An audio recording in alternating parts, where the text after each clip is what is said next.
Hey guys, welcome back to the channel. So today we got another shop talk video, and today's video is going to be based on the extended oil change intervals and why I completely hate them and they are absolutely horrible for your vehicle. Now before we go ahead and begin, guys, if you guys haven't subscribed to the channel, hit the subscribe button down below and definitely smash that like button because it helps the channel out. And with that said, let's go ahead and get started on today's video. So today's topic is going to be extended oil changes and why they're absolutely the worst thing for your vehicle. And I have quite a bit of experience in this, guys, and I'm going to tell you guys a quick story before we even begin. So I used to be a Toyota tech. Now, I wasn't at Toyota for a long time. I want to say I was there for about a year or so, maybe a little bit longer. And in the year that I was there was around the time where Toyota started introducing their 10,000 mile oil change interval to their new vehicles and their customers. Typically, when you bought a brand new car from this dealer and it was, let's say, brand new, meaning it had no previous owners and no miles on it, they would give you a 3-year complimentary plan as far as the services. And the way it consisted of is basically the first 5,000 miles you got a rotation, and at 10,000 miles you got a oil change, and they did that for 3 years basically. So every year you got a rotation and one oil change. And they say that it's completely fine because they're using synthetics and this and that. And one thing that I noticed while I worked there, guys, and sometimes, you know, Toyotas are very dependable cars. They work great. Even though I'm not a big fan of Toyota personally myself, I do have interest in other vehicles. It's besides the point. I give credit where credit is due. Toyota makes some pretty good cars. I just don't like styling and things like that. That's why I currently don't own one. But regardless of that, when I worked at the dealer and they started doing the 10,000 mile oil change initiative that they're still actually doing currently and nowadays, I noticed that a lot of cars were coming back because a Toyota owner is the type of customer that buys that car and puts miles on it. I have seen Toyotas that had a year on them. They were maybe a year and a couple months, and they had over 100,000 miles on them already because people buy them to put them to use and drive them.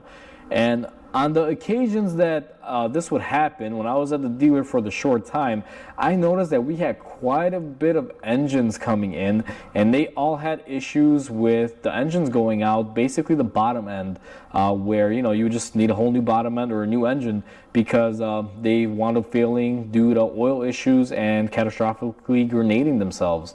And it was very, very common.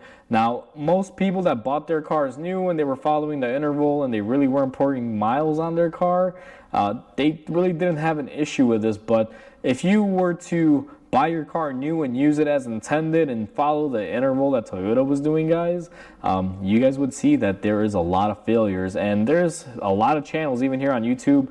There's another channel, the Car Care Nut, that has kind of covered a little bit about this as far as Toyotas. And I'm sure you guys can watch this video and see that a very common issue with Toyota. But that's just from my experience, what I've noticed. So putting Toyota to the side, guys, because that's actually one instance where I saw it happen on a massive scale. If you take into account that I've worked at a lot of franchise dealers, I worked for a lot of the big names like Audi, Volkswagen, Infiniti, Nissan, Toyota, Mercedes, BMW. I mean, I've practically worked at almost every dealership in the Chicago area. When I was younger, I like to keep my options open, and I experienced a lot of different car lines to figure out where I wanted to be in the end. But aside from that, because that's a whole separate topic, all of these dealerships that I worked with had one manufacturer specific thing, and that was always an extended oil change. And I always saw some sort of issue on it where, you know, let's say engines were getting burned up or timing chains were wearing out, and there's always something associated with extending your oil change interval to 10,000 miles.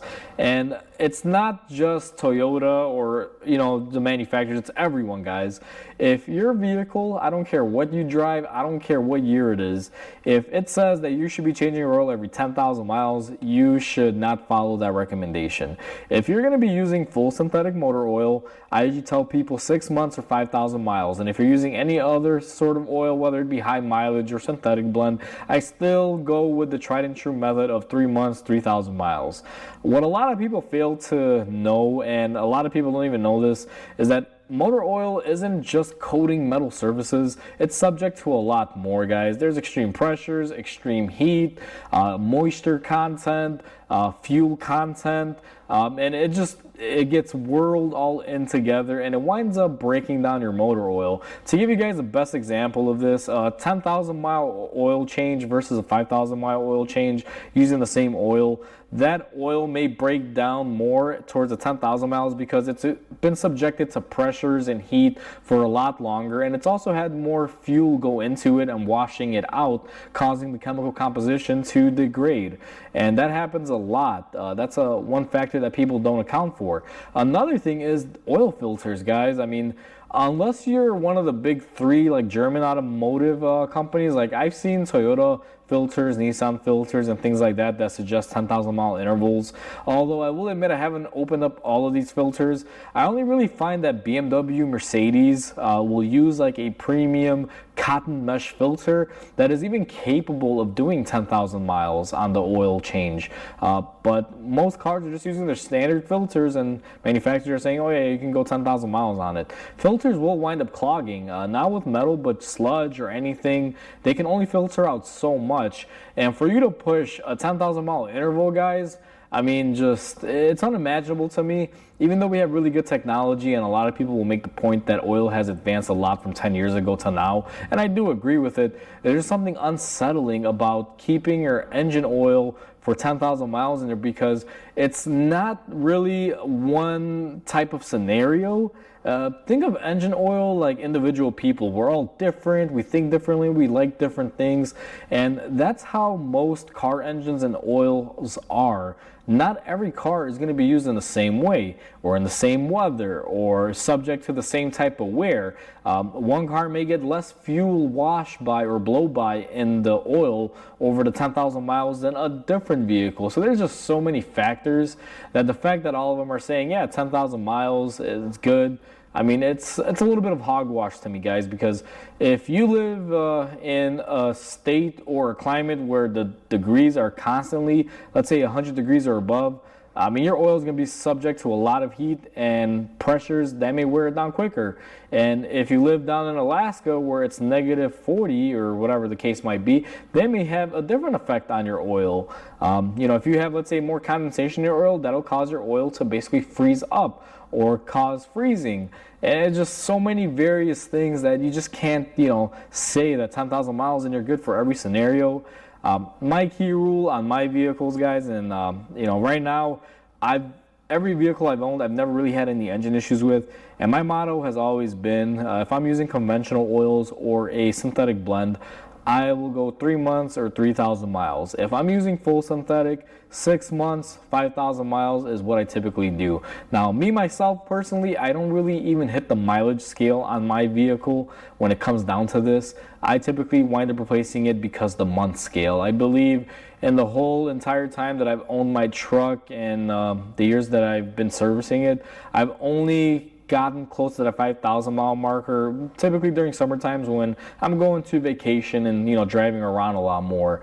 But realistically, I mean, I've never really gone over it. I've only gotten close. And if you look at your oil in, let's say, 4 months and you hit close to 5,000, it's dark. It's no longer golden. Kind of looks like chocolate milk. It doesn't look really, really good. So for me to see that draining out close to 5,000 miles, thinking I could have did another 5,000 on it, is just absurd to me. It's already a pretty scary scenario. So, this is just what happens. It's just oils, even though they can probably handle it, there's so many different factors out there, guys, and so many different engines wear out in different ways that one can have more contamination than the other, whether it be metal, condensation, fuel, or whatever is able to get in the oil, that you just can't trust these intervals anymore. And these manufacturers are pushing the bar a little bit, because going back to the whole Toyota thing, if you think about it, I believe most the oil change intervals for Toyota are 10,000 miles even till this day, and most warranties will only cover your car 3 years or 36,000 miles in the long run, which overall what will wind up happening is after your car has done 30,000 miles or 3 years, Toyota is no longer liable if your engine blows up because you've been extending oil changes to 10,000 miles, even though it's based off of their recommendation. If you go to them in 50,000 miles and say, hey, Toyota, my engine blew up, I followed your interval, they'd be like, hey, sorry, you're out of warranty, we're not liable for it. And it's just kind of a crappy situation, because I've seen that happen. I mean, I'll be honest with you, I've seen people that were in that exact same scenario, and I was like, wow, can't believe nothing is being done about this, or they're not stepping back their recommendations. And it's all basically because, again, I hate to get into this and say this, but if you drive a car and you keep it for a long time, there's no profit in it, versus if you destroy that car and you have to buy a new one in a few years. So just my 2 cents on it, guys. So hopefully you guys enjoyed this video. Please comment, like, and subscribe, because it definitely helps the channel grow. Hope you guys have a wonderful day, and I'll catch you guys on the next video.